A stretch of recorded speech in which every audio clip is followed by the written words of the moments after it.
He's not a keen fan to let people in his workshop, and I know many other YouTubers have tried. And I certainly believe he's definitely going to stand out from the crowd. It's technically an F40.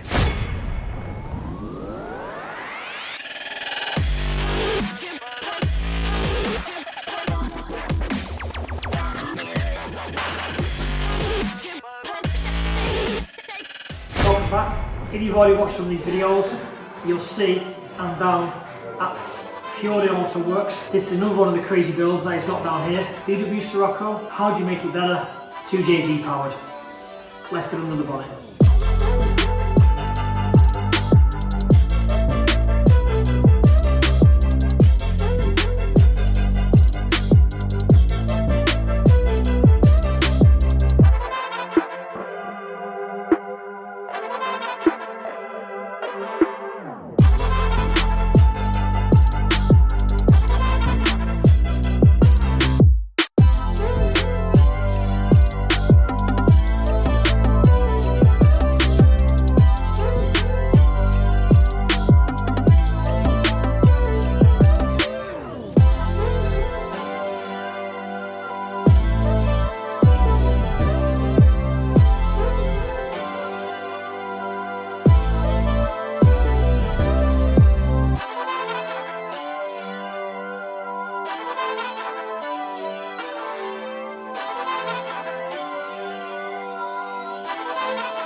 So again, another crazy build. This will probably be the second video in this series of visiting Andy down at Furyautoworx. You will have seen on the previous video the crazy K10 Nissan Micra. So this one is a customer's car, and this is a 2JZ VW Sirocco. This is obviously not going to be a track car. The customer's more into the, you know, the stance airbag kind of look. But again, 2JZ powered, GT45 turbo, custom inlet. And again, to look at some of the fab work, custom cross member. And again, I expected a hell of a lot more to be cut out of the bulkhead.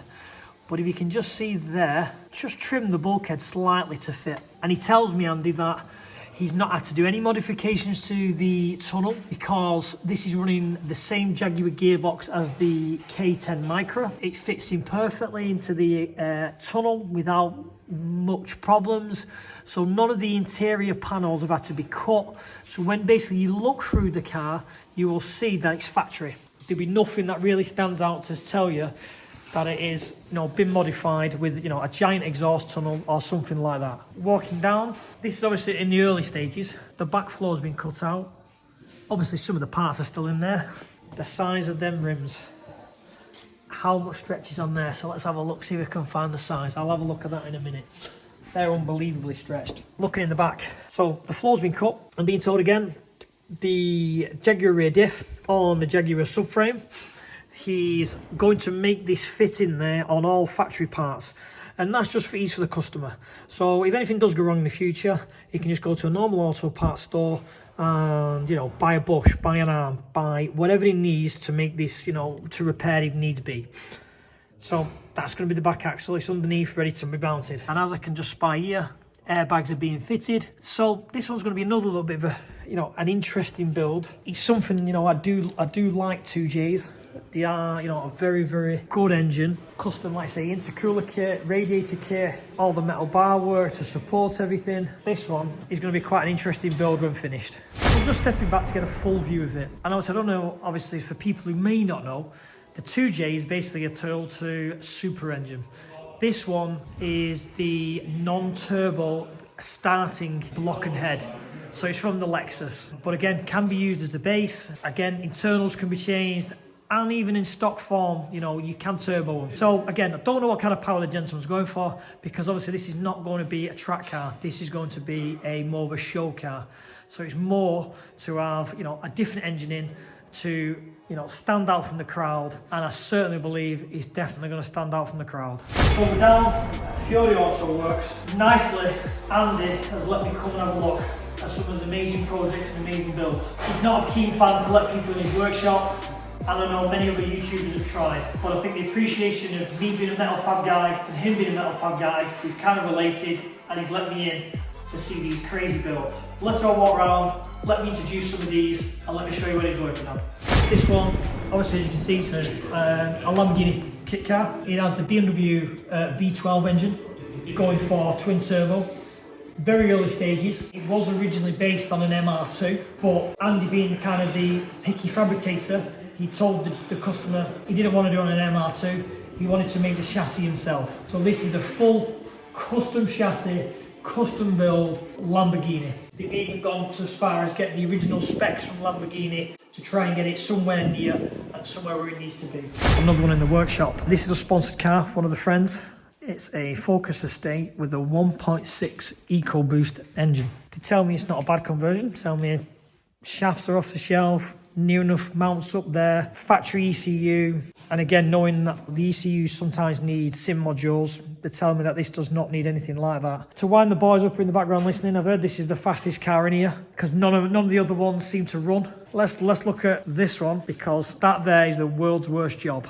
This, to me, and to anyone who knows mechanics and electrics, is probably the worst job ever. It was dropped on Andy, supposed to be just an exhaust, because this is the later engine, forged, and it has the twin turbo kit. But it was supposed to come in just for an exhaust manifold, and this is how it's arrived. To tell you why it is the world's worst job, you've got a late engine in an early car. So you've got a CAN bus engine in a non-CAN bus car. So technically, nothing talks to each other. The roof doesn't work.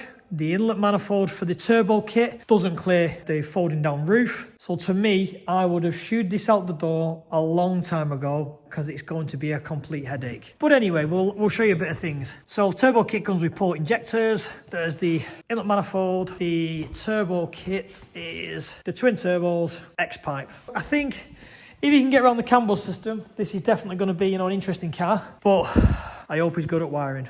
Now this one, they keep telling me it's just for a bit of fun. So it's a Lexus ICE 200. It has got the 4-litre V8, I had to think then. Yeah, normal aspirated. It will be going supercharged in the future. And again, there seems to be a big rivalry between this car, and one outside, because we are very close to Cadwell Park. And they keep telling me that this one's factory because it's got a sunroof, but debatable. Lamborghini Murcielago MR2 replica. So stand in front of it. I've seen a lot of replicas in my time. Can't really tell this one. It's as close as you can kind of get, and even close up to it, you can't tell that it's a replica. But again, MR2. I couldn't even tell you what part still is the MR2 because of the sloping roof. Nothing stands out and still tells you it's an MR2. So we've walked through into another little part of the workshop. This here is, it's a strange one this, because I don't know how to kind of introduce it. It's technically an F40, but the weird thing is, it's a genuine F40 chassis, but with a fiberglass F40 kit. Again, the purists might hate it, might love it, don't really know. But again, I dread to even think how much the chassis was, but it's a genuine F40 chassis. They're converting it to right-hand drive, because the majority, I think all of them are left-hand drive. It's got the, I think it's the 360 Modena engine. It's going twin turbo, like the original F40 was. So this one is another little project he's got tucked away, which is going to come on nicely. And I think if you look probably on some of the B-roll, you'll see the front end and some other bits, and then the back end lay around, ready to go onto this car. And then we go over to this. This is an early RX-7. This here is been fabricated to take a Mazda MX-5 front cradle, back cradle. He's having some light restoration work. It's classed as a bit of like a resto mod, because it has got it's got a V6 engine putting it out of a Camaro that's ready to go in there. I think they do 500 horsepower, the standard, so that's the power plant which is going to be going in the RX-7. So plenty of toys, plenty of projects, plenty of builds, plenty to see. You know, I'm really chuffed that I made the trip out to come and see Andy. I'll definitely be keeping in contact because, you know, to find someone who's as passionate as me into metal fabrication, you know, who can do the work, I can possibly bounce ideas off, see how he would do things. You know, it's going to be a nice thing to keep in contact. And plus, to be able to see some of these cars done and finished in the future, I think that's also going to be, you know, a pleasure to see how the fit and finish is, how they finally come around, and to see what other crazy builds he has going on in the future.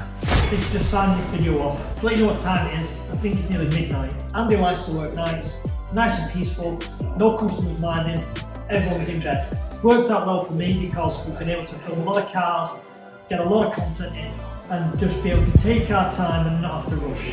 So go and check out Furyautoworx on Facebook. Do some fantastic work. Keep following him, and I'm sure we'll be checking in the future to seeing some of these cars finished. Thanks for watching, guys.